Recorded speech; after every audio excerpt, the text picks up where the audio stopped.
I cannot be the only one that felt like this episode was just 5 minutes, even though it was a 20-minute episode. Because when I started the episode, I sat down, I was like, yes, the Ancient Magus' Bride is finally out. I was like, I'm hyped up. I sat down, started watching it, it was over very quickly. I thought only 5 minutes passed, and I'm like, you giving me that type of cliffhanger. Like, you give me that type of cliffhanger, and it felt like 5 minutes. Like, are you serious? Are you serious? Because it's getting harder and harder for me to resist reading ahead, because I think by now everybody knows how much I actually enjoy this series. I really love this anime. It's very fun. I love Chise. I love Elias. I just love the world building. I love this series. It's a really enjoyable series, and definitely one of the best of Fall of Anime 2017, and just seeing how the episode ended off with a cliffhanger like that, I'm like, are you serious right now? Like, I'm trying to resist, okay? Every single week, I'm trying to resist reading ahead, because it's just that good of a series, and honestly, I think it's a good thing that the series is like that, because it is doing its job. I mean, at the end of the day, when I really want to look at it, if a series makes you want to read the manga, or want the next episode, like, right now, then it's obviously doing a very good job. And so I will give credit to this series for that alone. It's doing a very good job with making me want to know what's going to happen next. And so, yeah. Anyways, with that being said, let's talk about the main concept of the episode. A new character is introduced, which is the dog in the OVA. Now, just FYI, if you have already watched the OVA, then you were fully aware that one of these days, or one of these episodes, we were going to see this, dog pop up in this series. It was just a matter of when and how. That was the big question all of us had. And in this case, that character that was in the OVA was finally introduced in this episode. Now, many might say, that's a pretty big spoiler. In all honesty, I don't really think it's that bad of a spoiler. I really don't, because the OVAs of the series, they need to be watched. They're just really good. They're quality stuff. I mean, if you like the Ancient Magus' Bride as much as I do, then you honestly should go out of your way and watch the 3-episode OVA. It's just an truly enjoyable experience, and like I've been saying since the series started, it reminds me of like a Studio Ghibli series. That's exactly what it is. And so, if you like the series, go watch it if you've yet to see the OVAs. But anyways, though, we already saw this character in the OVA, so it's just a matter of when this character is going to get introduced, and the character was finally introduced in this episode. So, I think even without the spoils and all that, like if you haven't seen the OVA, I think it's very apparent by the way this arc is structured and what Elias said in this episode, that you could put the pieces together and determine that this dog most likely is going to probably join Chise and be her familiar. That's what many of us can come to the conclusion to, because I mean, let's look at the little different pieces that popped up in this episode. Number one, okay, Elle's like, we need to get you familiar to be able to help you out with your magic consumption, all that, for you're not killing over. Number two, we have it to where this dog that was introduced, we're getting introduced to his personality and how he is. He's a kind individual, he's not really that bad, but also on top of that, this person, he is someone that looks up to his little sister. He has a sister that he lost, is gone, and, he thinks that Chise looks exactly like her, and so there's automatically a correlation right there where this dude might try to protect Chise and watch over her, which he already did in this episode. So when you see that, and typically when you see stuff like this happening in any type of series, usually that character is going to be around for a while, or unless they die. But in this case, we know for a fact, most likely, even without the OVA, he's going to be joining her. So, yeah. Anyways, let's talk about the world building and what Chise has managed to accomplish. So the big thing here with this episode, what opens up, is that Chise has learned how to use some form of magic. She's finally starting to use magic, which is a really good step in the right direction, because one of the big things that, she's been trying to do, or what, we thought she was going to be doing, was learning magic. Elias was going to teach her, and he's finally starting to teach her how to use magic, because at first, he was just trying to say what she wanted to hear, give her a proper home, and obviously he had ulterior motives, and I've already discussed this in my previous review, so I'm not going to get exactly into that once again, but we know how he is, and how, in a way, he was manipulating Chise, and Chise is very aware of this now. However, even then, though, without Elias, Chise wouldn't have nowhere to go. She honestly would have no place to really go to, and she wouldn't probably be able to survive. So this is probably the best possible place or answer she could have right now, is to stay with him. Because, in all honesty, when you look at everything, he's not necessarily hurting her. He hasn't really laid a hand on her, and obviously after the ending of the episode, he does deeply care about her. He's starting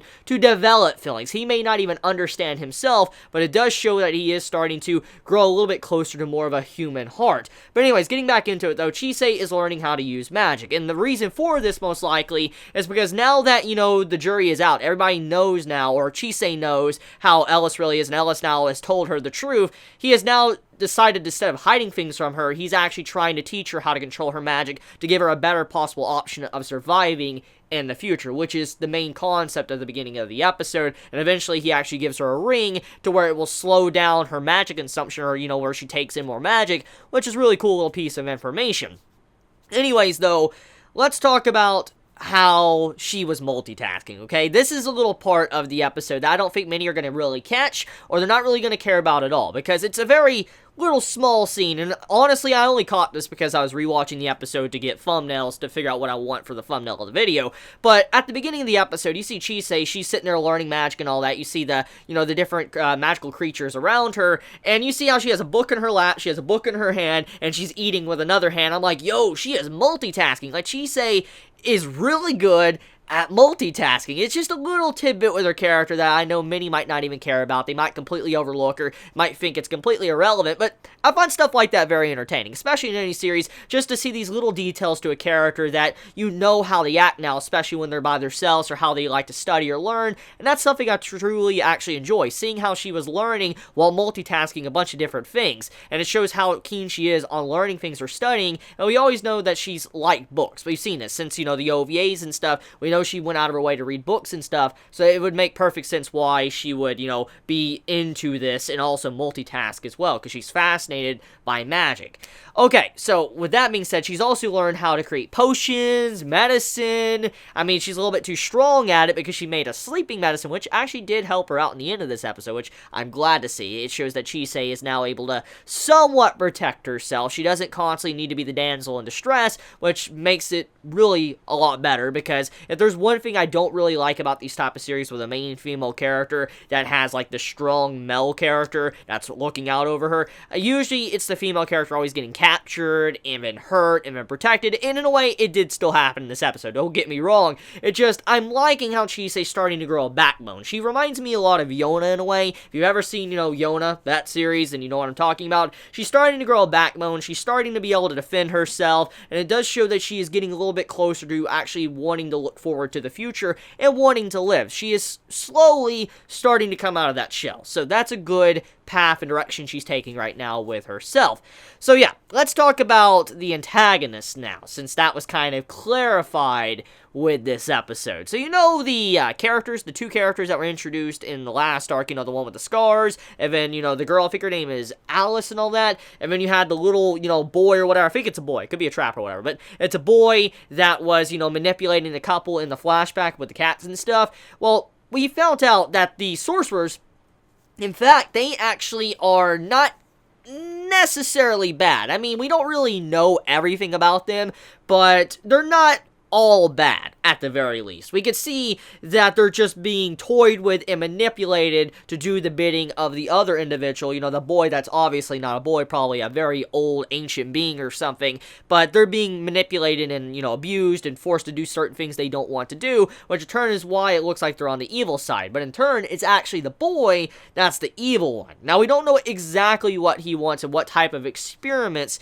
he's trying to completely conduct, but we do know that he was making chimeras. So this right here, am I the only one that thinks of Full Metal Alchemist anytime I see a chimera? Like, I think that series has scarred me, because even though I knew about chimeras beforehand, before, you know, Full Metal Alchemist, I think after watching that series, anytime I see a chimera or I hear the word chimera, I am always thinking about the scene in Full Metal Alchemist with the dog and the daughter or the girl being fused together, and that's just... yeah, that image always just pops up in my head. Am I the only one? Just let me know in the comments below about that. But yeah, so we have a little bit of clarification to now know who our true enemy is of this series, and I wonder if they're going to get handled or settled with the next episode, or if they're going to continue to be around once everything is said and done. Okay, so with that being said, let's talk about, the final segment, which is Elias's transformation, his true form. I like the depiction of what was said about that form, how he resembles something out of a fairy tale. And many might not realize this, but when it comes to fairy tales, a lot of fairy tales are actually very dark and scary. When you think of fairies, normally when people think of fairies nowadays, people think of fairies as creatures that are kind, happy, they laugh and giggle. That's the general depiction of fairies, like from the common people. But if you have ever seen fairies in literature, or people that know about the true origins of fairies, you know that they are more darker in nature. They love to stir the pot, and that's what the fairies in this series do. And it's very apparent that the writer of the series is very aware of some darker forms of fairy tales or folklore. And seeing how he was described as something from a fairy tale, I was like, I really respect that, because not many writers like to show that aspect of fairy tales, showing what fairy tales really came from and how dark they can be. In this case, that's what's going on there. When Elias was transforming, he reminds you of something you would hear from a children's tale to scare children or whatever, to force them to behave or, stay indoors or whatever. That's what Elias looks like. And he looks very creepy. He looks like an absolute demon. He looks like a demon. He does not look like a fairy. He does not look like a kind individual. He looks like a straight up demon, straight out of the pits of hell. That's what he looked like. And so I like how that was described. Really nice stuff overall. I really like this series a lot more just for the aspect with this episode. So yeah, that's about it. I mean, episode, it was good. It felt very quick to me. It felt like 5 minutes, which sucks because I want more, and I don't want to read ahead. I really don't want to read ahead for this series, because even though I want to, I really want to know what's going to happen. I think the anime is doing a fantastic job with handling the content of the series, so I think it'd be better just to wait for the anime episodes. It sucks because I want to know. And it's the same, I guess, argument I have about Food Wars right now, because Food Wars has been very good this season as well. I guess what I can do then to bypass the time is either read other manga or just play some games. Probably play that Final Fantasy multiplayer DLC. Probably something like that. But you all have a wonderful day or night wherever you live. If you enjoy my content, please subscribe. And if you like this video, please leave a like. And if you don't like my video and you don't like me, well, leave a dislike. Don't worry. I understand everybody has an opinion. Everybody has a reason. And if you don't like me, you don't like me. So I wish you all a very good day or night wherever you live. Please be safe. Chibi out.